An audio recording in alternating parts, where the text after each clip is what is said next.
Hey, I'm Dontrell Sultan, the host of the Innovators of BC podcast. And the Burroughs School of Business and Entrepreneurship is where bosses are built and big ideas take flight.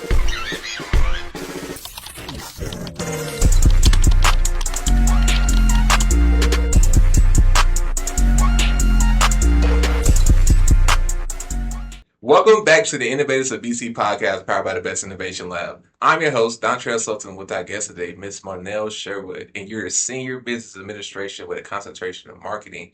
And basically want to talk about her business, Nature Glow, and it's a soap making business. And we basically want to talk about actually just your personal life and what's your plans after college. So how you feeling today? I'm feeling great. I have a slight headache, but that's okay. Senior year headache.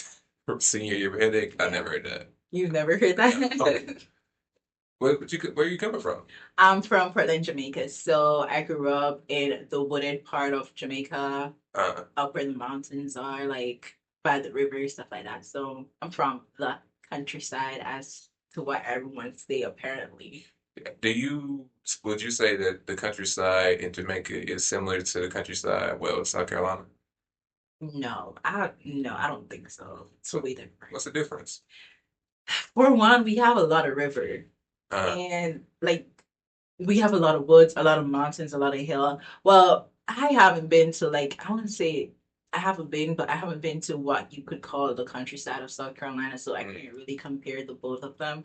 So based on what I have in mind about South Carolina, that I don't think they're similar at all. Well, you said yes. You said rivers. I mean, we have a good amount of rivers, but I feel like we have like in the countryside because my family's from like Winsboro. I don't know if you never heard it, but it's like just a bunch of plantations, then trailer parks. You see farm animals walking around, so it might be a little different.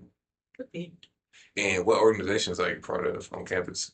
I'm a part of as much organization as you can think of. NABA, CFA, SFEPD. Mm, I was once a part of the innovation lab too mm. last year. I am a part of any organization as it pertains to business, the honors program, I'm a part of it. Well, the majority, but yeah. I'm a Guru scholar too, so Okay. And how does those organizations match with your passion as far as your major or whatever you wanted to do after college?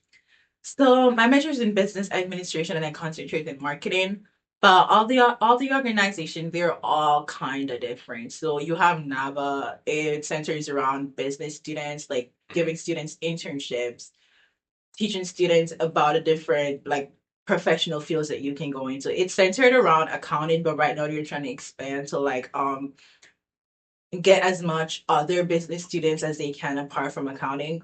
But it's just like business centered NABA, and then CFA, it teaches you about how to manage money, how to manage your finance, how to build your credit score, how to like learn about credit, budget, etc. And they pay you to do that. SFEPD is kind of similar, but instead of learning, you're teaching students. So once you get that knowledge, you teach other students about how to budget, how to build their credit, how to manage your finance, and you get paid to do that. The Bureau Scholars is on one of the top programs at the business school. So it's just I would say the top 10 students from the school, they're part of that program. And it's just for high achievers, even though we're all high achievers, it's for all high achievers. And it's just like helps to build on your professionalism. It puts you in room that you never thought you'd be in and to just build on those business skills. And I guess all of those organization helps to build on my professional skills. That's for one. Because I've learned things in these organizations that I don't think I would have learned if I wasn't in these organizations. I've learned things about companies, people, myself, how to interact, how to like work in groups, stuff like that. And it just puts me in a more prepared mindset so that I am now more prepared to go out in the working world and like interact in that type of context because of the things that I learned from these organizations.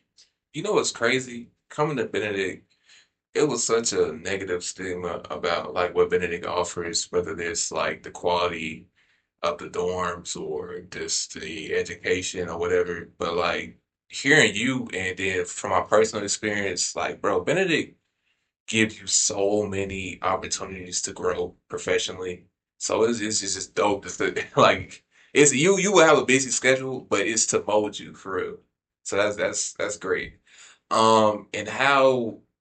how does that translate to your business side of things with soap making? How did that concept come? Because you had presented this at research day, and I was like, wow, you have the finance, well, the finances backed up. You did your research. So tell me the process of making this idea. Right.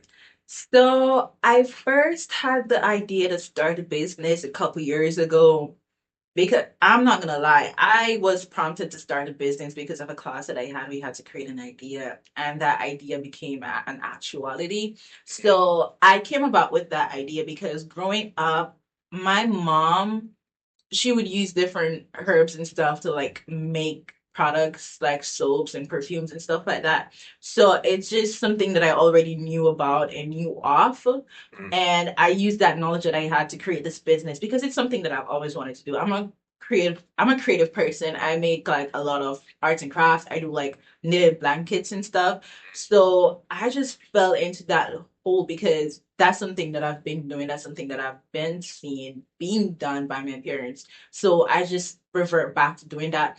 Plus, right now, a lot of people are into like natural, homemade, those types of business. So that's why I decided to do that particular business as it mm, pertains to that. As it pertains to how these organizations helped me, I would say they all the financial skills, for example, the organizations that I was telling you about that focus on like business and finance, mm. they all teach me about how to manage my finance, how to make my business a lot more professional so I can appeal to investors, how to talk like a business leader and stuff like that. So these organizations do help as it pertains to that.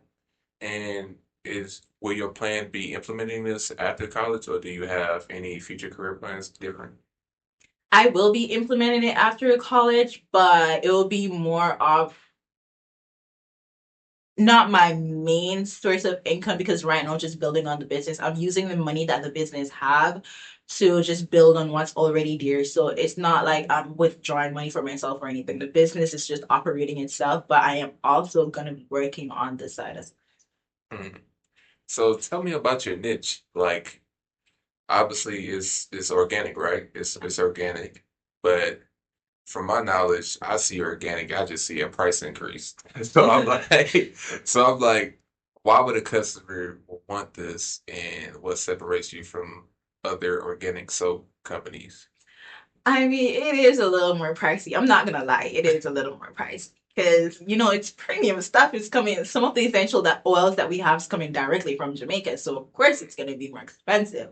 But the value that we have is one, you can customize your own soap. So Dontrell, if you want a soap, you can come to me and you're gonna be like, hey, I want my soap to smell like coconut butter and I want this to be in my soap and I will create that soap for you.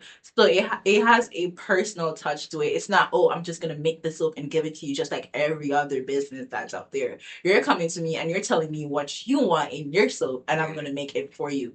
So that's the value that we have. You got me. I am a cocoa butter type of guy.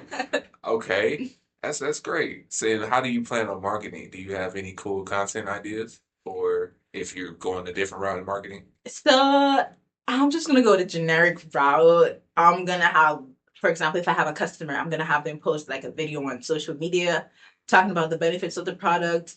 I'm also gonna have a day in the life of creating like a soap for customers, and I'm just gonna like teach the customers how I come about with the different ingredients, how I package the soaps, how I ship the soap, stuff like that. So it's just social media by myself and through like micro influencers and stuff. It's just a day in the life kind of format. So, okay, day in the life.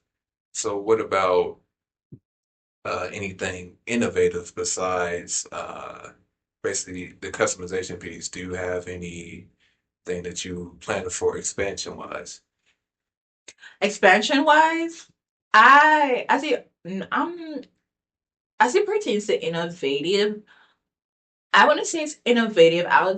It could be innovative actually. So I plan to expand the line so it's not just bar soaps. We're gonna have stuff like um liquid soaps. We're gonna have stuff like hand wash soaps. We're gonna have bath bombs, stuff like that. So it's kind of like we're gonna broaden the entire branch In my aspect, it could be innovative, but in other worldly aspects, it cannot be, it may not be seen as innovative.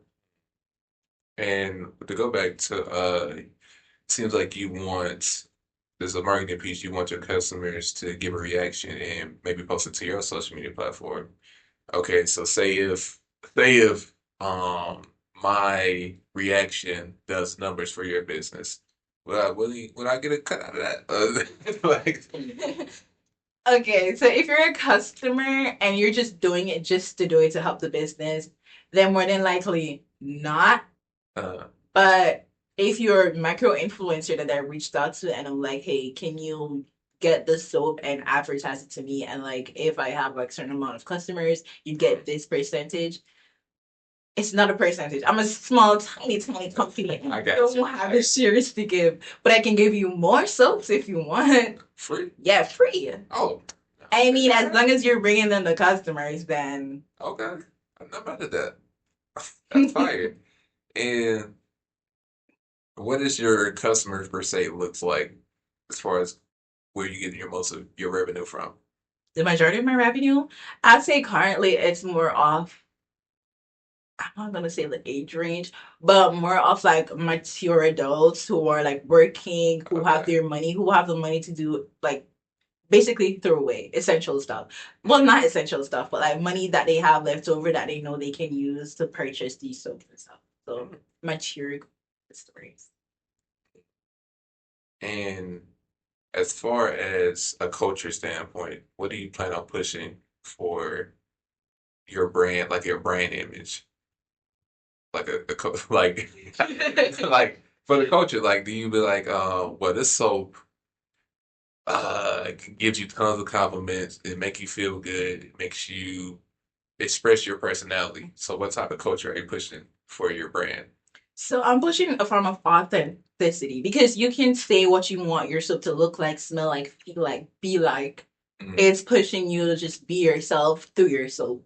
mhm, So that's what I'm pushing. I'm pushing authenticity, be yourself. If you want your soap any way you want your soap natural wise, you can have your soap. So just be yourself. That's what mhm. I'm pushing with this brand. And does Jamaican soaps, could you say it's going to be sourced from Jamaica, right? The oils or Yeah. okay. Is there any like a product that stands out that America haven't seen yet, like a scent or anything? I think pretty sure I don't think there is anything that America has not seen yet because the market is so huge. Mm. But there could be a mixture of things that they haven't seen yet. That I will not disclose because that's Okay. confidential information for my business. But there's a mixture of things that they haven't seen yet. But they know of it, they don't know that it works well Mm. together. What about if it's a case of we have American products, but you being from Jamaica, you know does not smell like what it's supposed to be. So has that ever been the case with any specific things? I'm not saying to give your full your sauce or anything, but I'm just saying like what type of popular scents or brands that we may think is the original, but you think otherwise. Chocolate. Chocolate? Yeah, Like definitely. the chocolate scent? Yeah. What do you mean? So my mom has a farm and she makes chocolate from scratch basically. Like she would pick it off the tree, she would put it out in the sun to dry, all that. Mm, It's a very different scent than I'm gonna talk as it pertains to like products itself, not the actual chocolate. But it's a very I'm not gonna say very different, but it's slightly different than the authentic scent. I think it's because they put a lot of chemicals and stuff over it, so it's a mixture of different additives. mm. But it's very different because it's like it's there, but it's not the actual thing. It's kind of an additive kind of. So it's not the authentic real thing that Yeah. you would get from outside. I know, well, speaking in a product sense, I know our chocolate and the candy itself, it smells, well, it tastes, it smells. It's like it's not dark chocolate. It's mostly it's just milk chocolate. That's why it's so cheap because dark chocolate is very expensive. So I'm assuming they probably get that smell off of like that milk chocolate smell, you know? But as far as competitors, I don't really know that many organic soap competitors.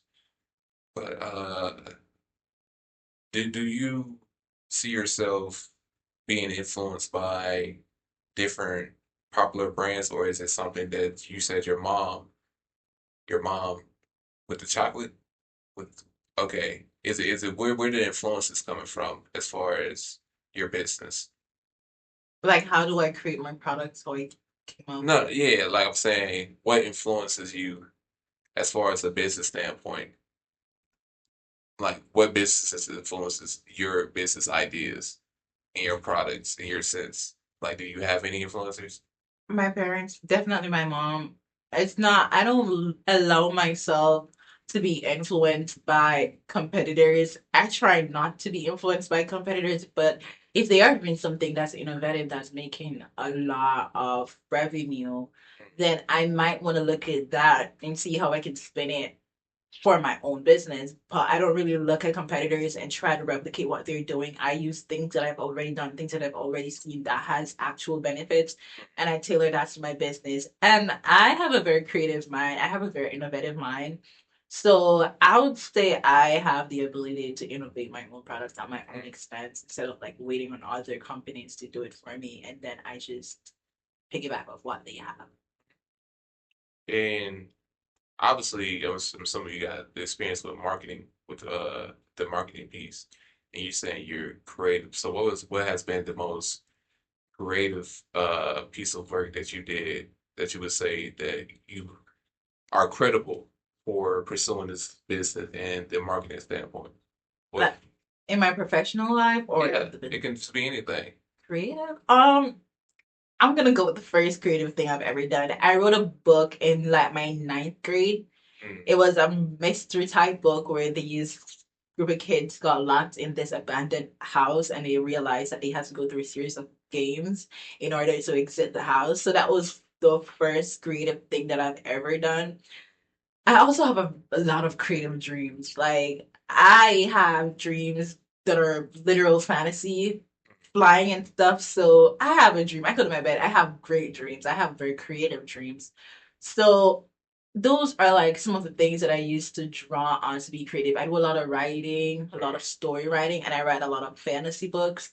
So these books are probably never going to be published, but if I do decide on publishing them, I have a lot of fantasy and creative type books. So it's channeled in my writing. so okay, so you're saying your marketing your biggest piece will be storytelling. Yeah. As far as storytelling, maybe how the soap or something makes you feel. Yeah. Right. Okay, and we're approaching our last piece of the podcast. It's been great so far. In this last piece, we basically give up the audience a last piece of advice, whether that's in the business side of things or as a personal piece of advice. And do you have anything that you can leave the audience on? I would say if you're working on something, try not to give up at the first problem or situation that you face. Try to be resilient. Just don't give up because if there's something that you want and you really want it, why would you give up at the first problem that you face? There's gonna be plenty of problems in life. You just have to know how to overcome it and bounce back from it and make yourself better from the problems that you face. That's real. And can you leave us off with a social media, or I don't know if you have a social media yet for your business, but just a way for the audience to reach you? They can reach out to me by email at naturallyyours@gmail.com. Okay. What's up? It's your host, Dontrell Sullivan for the Innovators of BT podcast. Level up your hustle at Best Innovation Lab, where the Benedict's boldest ideas come alive. Good.